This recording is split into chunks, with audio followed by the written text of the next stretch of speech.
Japanese attacked Pearl Harbor, our west coast became a potential combat zone. Living in that zone were more than 100,000 persons of Japanese ancestry. We knew that some among them were potentially dangerous. Military authorities therefore determined that all of them, citizens and aliens alike, would have to move.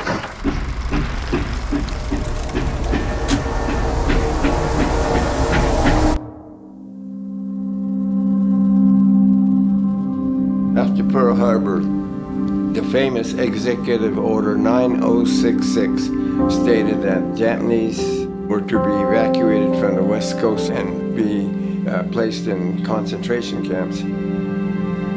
The only thing we could take was what we could carry in our 2 suitcases and what we wore. It was a big loss for the Japanese community and for our family. And my father passed away in camp, so we never went back to California. So the only thing we had when we left the camp, they gave us $25 and a ticket to anywhere in the United States, and you had to start from there. And so we ended up back in Ogden, Utah. There was a real struggle for my mother because she tried to raise the 3 of us, so each of us actually were on our own because we had no money.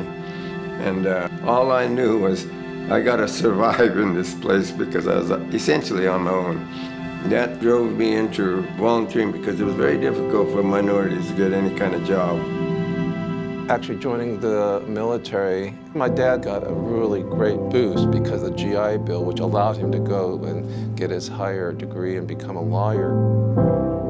I had never dreamed about going to university, number 1. Number 2, I had never thought about going to law school.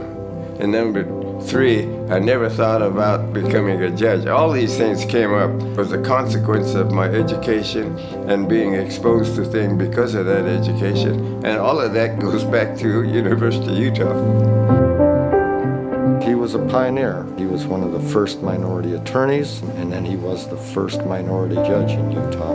Those of us that came after him were always following in his footsteps. He never stood alone or walked alone. He's always bringing someone along with him to follow those paths that he laid. Raymond, is a mentor to everybody. It doesn't just have to be minority communities, it's the community at large. He's tough and he stands for principles. He believes in helping the underserved and wants equality. That's the most important thing for him, is equality for all people.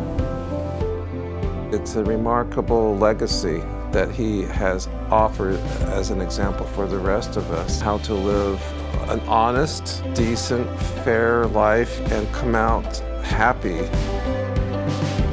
Class of 2018, you got to learn to take risks.